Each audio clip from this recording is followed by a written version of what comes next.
All right, here we are, week 48 of our Bellevue Growcast, and I'm Chuck. I've been here a few times, but we got a special guest, one of our deacons, one of our longtime members, Mr. Barry Thomas. Barry, how you doing? Doing great. Yeah. So we're in week 48 of this Old Testament reading plan as a church, which means we're almost done, if my math serves me right. But what do you think so far? I mean, has there been any surprises or anything that's been really popped out at you as we went through this as a church? It's been interesting. I've kept up with most of it for the 2 years. I think I've missed 4 weeks total. Wait a minute, you missed a week? Yeah, I missed a week. Sorry. But my plan is to go back in January and pick those 4 weeks up when we stop. So because I've never never read through the Bible completely like this before. So this is the first for me. Oh, well, that's neat. I mean, it's and you make a great point, because there may be somebody out there that has hit every week, every book, every chapter, but for the most of us, I think, have weeks where you don't, you can't get to everything, or but you pick it up, or you just skip it and you move on to the next one. We've always consistently told everybody, just start where it's at, so we still have Job to finish up. We still have Isaiah to finish up, Ecclesiastes, and then we'll get into Song of Songs, and then we'll be done with the Old Testament this year. Yay. And one of the other reasons that I wanted me and you to do this is so we're involved in a little small discipleship group with another feller. And we just get together and we read Scripture. We're actually kind of following along with the Old Testament reading plan as we look, and that helps to talk through it. Yeah, I wanted to use this time as an encouragement, I think, to other people that might be listening, is to, even though you might be, in service, or even in a let's say a Sunday school class, and a small group, to be able to find somebody that you can sit down with and just really talk Scripture openly. Because even in a small group setting, and maybe you speak to this too, but you don't always feel at ease to just say whatever's on your mind. Yeah. Yeah, but you do say things that you wouldn't say in a big group. That's right. Yeah. Because you're with friends, you're with guys that you and you bring things up that you don't normally wouldn't bring up, and you ask questions that you normally wouldn't ask because you're scared what somebody else is going to think about it. That's right. And you can apply it, I think, a little bit more personally, to things that are happening in your life. So I would just encourage everybody to find somebody that you can, kind of go deep in the Scriptures with and really get in a personal basis with, because you really can't study the Bible too much, can you? No. I don't think because every time I study it, I learn something new. Exactly. And going through this, and even this week, I think we're going to hit verses, and even verses maybe that we've read, multiple times. And I think we'll see that in the highlight that you're going to bring up. Even verses that we've read, you find that little nugget that maybe you didn't think of before. Yeah. So, well, let's get into it. I believe you have our highlight for the week out of the book of Job. So what you got? Book of Job. Well, my highlight's coming from book of Job, and basically it's just chapter 1, because, it tells us so much about Job and how his life and how his thought pattern would go to create the rest of the book, actually, to help us to understand. So it starts out in Job. The writer is unknown. That I can find. You may know. I don't know. But this writer writes in a way that he paints a picture with the words. Right. I think I said that in my translation, it was the first verse is 26 words. But in those 26 words, he tells us everything that we need to know about Job. Right. Job was from Uz, not Oz. Job was a man of complete integrity. He was a man that feared God. and was the man that turned away from evil. Yeah, and those are some amazing words to speak about somebody, isn't it? Yeah, I mean, somebody that's integrity. I mean, I've got down here, and you told me not to read, so I'm trying not to read.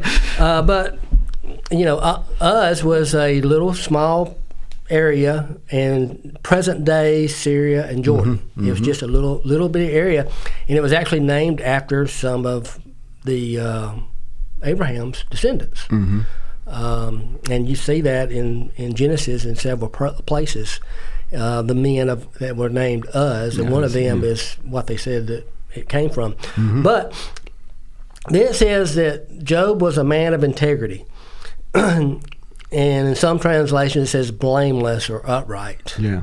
And when I think of a man of integrity, that's somebody that you watch or you see, and he doesn't sin, he doesn't do things that you think are wrong.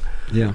But it's also the things like generosity and honesty and kindness that he shows toward other people. That's a guy of integrity. That's somebody that you want to hang out with. Yeah, somebody you can trust almost. I always think about integrity is somebody that's not hypocritical. You know, what they say they're going to do or what they say is right. That's the way they behave. That's try to. They're not perfect, but, right? Yeah, that's correct. So, there's a few words there, and you just talked about a great guy. But then the one that I always turn back to, and it's hot in here, so I'm going to wipe sweat. A man that feared God. Well, what does it mean to fear God? Most people hear the word feared, and they think he's afraid of God. Well, I mean, is he afraid of God? I don't think he's afraid of God. I think, and this is my words, and I've said this, a bunch of years, I think he was afraid of disappointing God, and not doing what he knew was right, not being the guy of integrity. I mean, think about your mom and dad, your grandparents. You don't want to disappoint them. Why would I want to disappoint God? The things that these things I think about often when I have a decision to make. Well, what would God want me to do? I'm thinking, what am I going to disappoint him? Oh yeah. In what I do? Am I actually going to commit a little sin or lie about something or not be the guy at work that I need to be?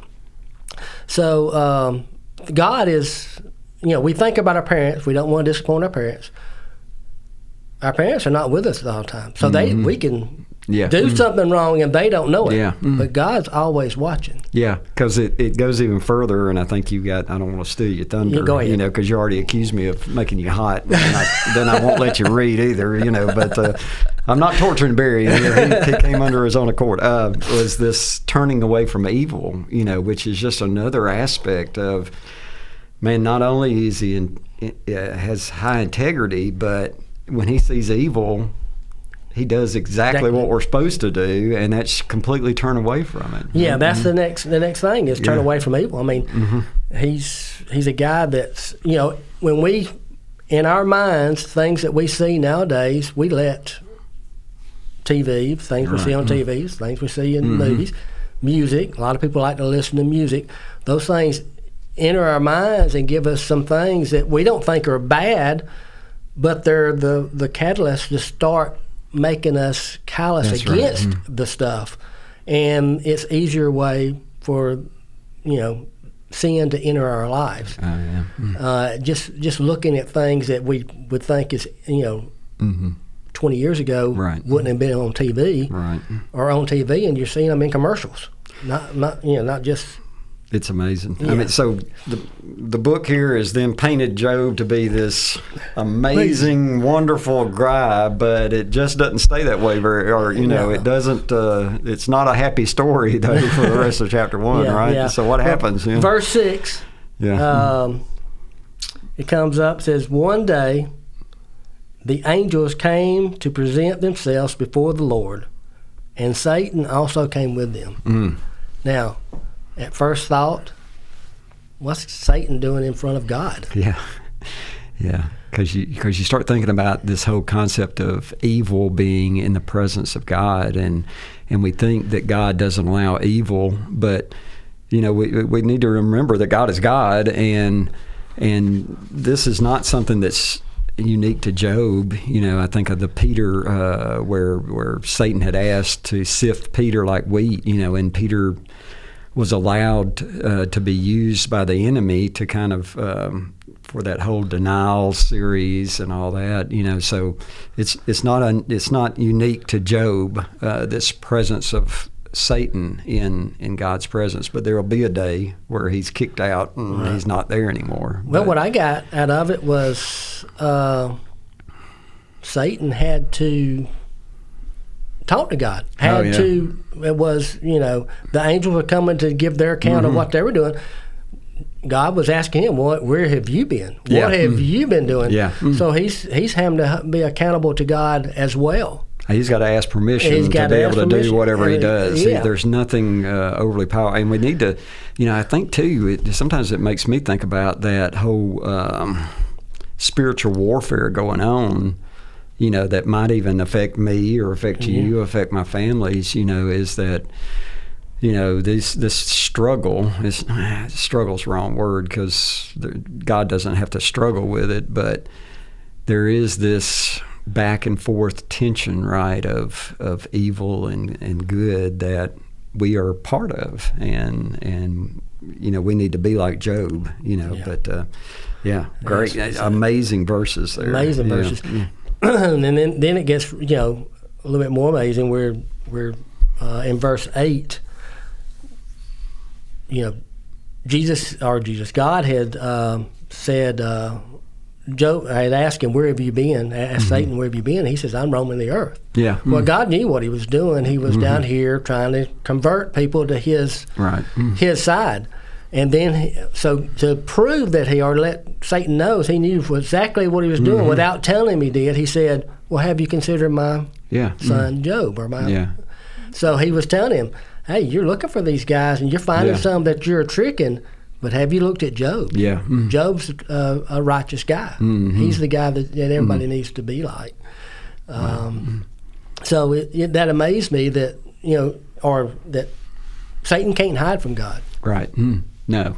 So what he's doing to us, and the bad things, or the things that we think that he's doing to us, he can't hide. God's with us always and knows when it's going on, and he's going to be there with us. And I almost think too, that there's an aspect of that God is pleasured by our obedience to him in the face of evil. You know what I mean? And he took pleasure in the fact that he knew that Job would act in a righteous manner. Right. And maybe that comes in the next verse that you're going to read there. Yeah. But one other thing on the devil is he had to ask permission to touch Job. He couldn't just go do it himself. He had to have permission. There's a limit to that There's power. a limit to his power. But he couldn't touch him. God said, you can go down and take all the animals, you can take all of his wealth, you just can't touch him, you can't harm him without my permission. Right. Well, we know in the Garden of Eden, he brought sin into the world without touching anybody because of his cunningness and him, easing stuff into their face to get them to move on to bring evil into the world or bring sin into the world. Wow. But then in 2022, and this is the verse that really everybody's heard and never really knew where it come from. Right. It says, at this, Job got up and tore his robe and shaved his head. Then he fell to the ground and worshipped and said, naked I came from my mother's womb, and naked I will depart. The Lord gave, and the Lord has taken away. May the name of the Lord be praised. So Job there, it sounds like he got mad, and he got so mad he tore his clothes and he shaved his head. But back in those days, that was the way they mourned Right. They mourn by tearing their clothes. And the only thing that's missing is putting ashes all over themselves. Yeah, because the story, and we didn't, we don't really have time to go through the whole thing, is that all his kids were gone, right? And all his possessions he was a very wealthy man. All of those were gone. Everything was destroyed, and just, it was like everybody was coming to him, just, boom, boom, boom, boom. Yeah. Everything was gone. Everything was destroyed. Yeah. Yep. And then, but the one point that really got me was he went down to his knees and he praised God for what was going on. Wow. Yeah. Because he knew God was in control. Mm-hmm. God was going to handle the situation for him, and that everything was good because it was coming from God. Right. Even the bad things were coming from God. Wow. That is amazing. Yeah. And then the one I told you I was going to make you try to answer. Yeah. Verse 22 says, "In all this, Job did not sin by charging God with wrongdoings." Yeah. I mean, gosh, yeah. Don't you? There are times in our lives, and I mean, I would have to say, why me, Lord? Why? That's an old country song, I Yeah, think. yeah. Why me, Lord? I'm not going to sing that, but you do. You somehow or another think that God was out to get you, because of the evil that has come upon you or your family or whatever, and you want to blame God, and I love that verse is, when you really just think about it, how Job didn't sin because he didn't blame God. He didn't blame God. Yeah. And we all, when things go bad, we pop off with our mouth and blame God automatically. Mm-hmm. And God's just using these situations for others to see how you handled them. If you go on to read the rest of the book of Job, his wife and all of his friends are telling him, "Hey, you need to blame God. You need to blame God. Mm-hmm. You need to cuss him and do away with it." But he didn't. Mm-hmm. So what a witness he gave to them by the way he handled the situations. Wow. Yeah. Man, the story of Job is an amazing story. I mean, hopefully everybody really gets into that. So, our highlight, and I think the highlight also ties in well to some of the other things that we're going to look at. So our shadow for the week, we're going to look at Isaiah 19. Specifically, I was looking at verse 18, and it says, "On that day," so the shadow's kind of always... hey, at first glance, this verse doesn't make any sense, right? On that day, it says in verse 18 of chapter 19 of Isaiah, "On that day, 5 cities in the land of Egypt will speak the language of Canaan and swear loyalty to the Lord of the armies. One of those cities will be called the City of the Sun." And at first, you were like, what is that? That don't even make any sense. Why would people in Egypt speak Hebrew? One, I was reading, like the Egyptians, really thought they were a whole lot better than the Hebrews, anyway. They were more advanced and probably really were.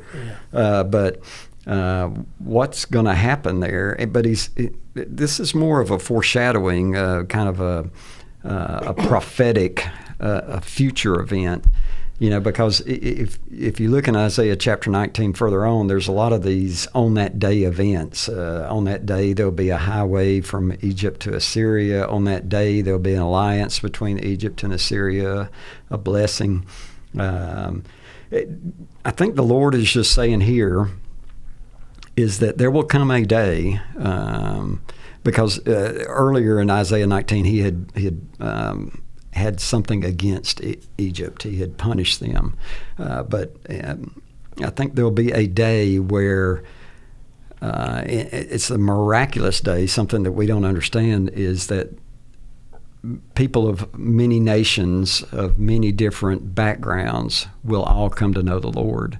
Now, not everybody will. We understand that. But I think sometimes, me and you were talking about that we think we're the only, Southern Baptists maybe are the only ones going to heaven or whatever. Yeah, right? God's just proven or saying there that it's not just going to be Christians. He's here for everybody, not That's just right. for us. And all you have to do is confess Him, Yeah. confess His Son, and whereas, like right now, there's this crisis going on in the Middle East, of Muslim against Jew.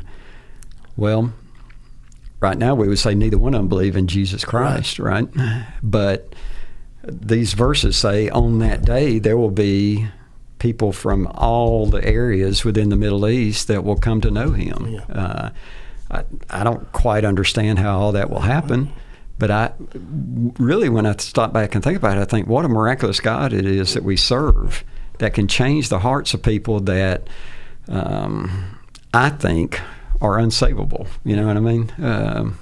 Yeah, I mean the events in some of the other verses that we read throughout the year go to God being, hey, I'm here for everybody. Right. I'm here for those that don't know me. I'm here for the ones that do know me. I'm here. I created every bit of it. You know, like it said he created the heavens and the earth. Right. He created each one of us in his image and in their image, of course. And he loves each one of them, you know, the same way. And eventually, yes, we're all going to come back to him, bow down, and worship. Yeah, and I think it should change kind of our prayer about, even now, I think maybe it's not so much that I vocalize this in prayer, but I hope that Israel just beats down, you know, their enemies. You know what I mean? And whereas maybe my prayer, and I believe not maybe, it should be, is that I pray that all those nations, both Muslim, Jew, any that do not believe in Jesus Christ, come to know him before their end is done here on earth, right? Before they lose the opportunity. They lose the opportunity to find that, to find that salvation. So, you know, and I think that speaks, you know, that kind of mirrors a little bit about Job when you're talking about the qualities of God, you know, that, you know, he's presenting Job and he is control of all, even the Satan, you know, Satan has to ask that unbelievable power to control things that we don't understand, you know, we can't fathom that, you know, but it's even though sometimes it might make me mad to say, well, during that Muslim is over there, you know, killing, you know, and being a terrorist or whatever, but he still has the opportunity to come to know Jesus Christ, and I should be praying for him.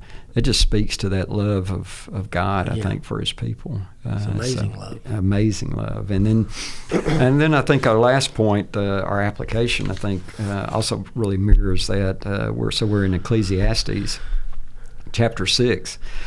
Verse 8 and 9, really, but we're going to add a little bit to that. Verse 8 and 9 say, "What advantage then does the wise person have over the fool? What advantage is there for the poor person who knows how to conduct himself before others?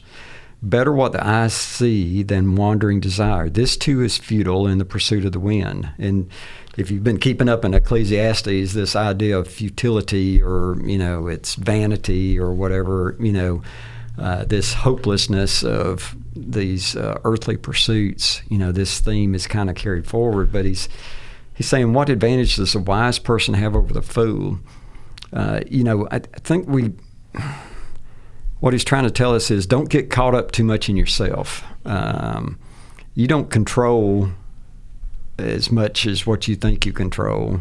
And no matter what, if we overly pursue or we make something too much in our life, then no matter how good that pursuit, you know, how good, you know, the intentions were, it's a distraction. Because he even goes up further into verse 16 in chapter 7. He says, "Don't be excessively righteous and don't be overly wise. Why should you destroy yourself?" And at first you would say, well, aren't I supposed to be excessively righteous, you know? But there's just so many examples of people that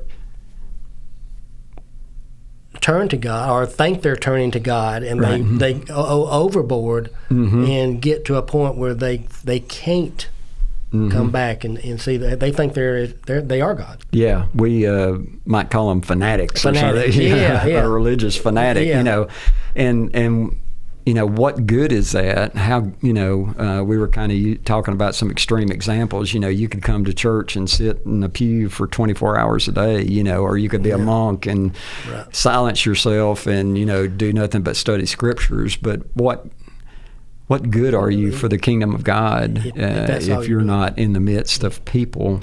And he's just saying, don't have some balance in your life, because then even further in chapter 8, he says there's a futility that is done on earth. There are righteous people who get the actions, what the wicked deserve, and there are wicked people who get what the righteous deserve. So, and we understand that, right? We see people that are acting evil get to be rich, and we see people that are, we know people that are very good, righteous people that it seems like they got health issues, they got money issues, and you think, this don't even make sense, and it doesn't. He's saying there's futility in that, thinking that you're going to get what you deserve, here on earth. But he says, I commend enjoyment, because there's nothing better for a person under the sun than to eat, drink, and enjoy himself. For this will accompany him in his labor during his days in life that God gives him under his sun. So Solomon, the Ecclesiastes writer, the teacher, saying, enjoy yourself too. Yeah. Have some balance in your life, and I think it's easy for us to preach and to teach in such a way that people think Christianity is all about rules. Rules, rules, do's and don'ts. Do's and don'ts. And that there is no room for enjoyment of life, Yeah, exactly. Yeah, I see it as we should come to church, of course, as much as all, because we need that regeneration. Right. But there's also time for us to go out and do the things that we, that make us, that please us. Yeah. Because when we're in those places that, out in the wilderness, we're touching people. That's right. And we can share, use that time as to help others learn about God. Yeah, because we talk a lot about these habits, that become kind of idols to us, right? Like the ballpark or the hunting Alabama or the fishing football. or Alabama football. Roll Tide. Right. But there's nothing wrong inherently with any of those things, right? Yeah. And you make a great point, is that those pursuits can also give us an opportunity to interact with somebody that may not know who Jesus Christ is, right? And by us showing them that, hey, being a Christian doesn't mean that you can't enjoy the good things that God has provided us. I mean, we say that, in fact, I believe the Bible says that all good things have come from the Father. That's right. So if it's a good, enjoyable thing that's wholesome, that's good for us, then it comes from the Father. That's So. But don't overindulge. Don't go one way or the other. And we always have to, because you could, like anything else in the Bible, if you just take one verse out of context, then somebody'd say, well, I'm reading Ecclesiastes 8 and it says just enjoy your life, right? But take that in the whole context of the text of the Bible, including the gospel, and we're also called to, go and tell and make disciples and, follow the 10 Commandments and do all the things, but never forget that we're also called to enjoy our life here on earth, and be a good witness. I think that's a good witness, right? Yep, that's the way. I mean, I think of work.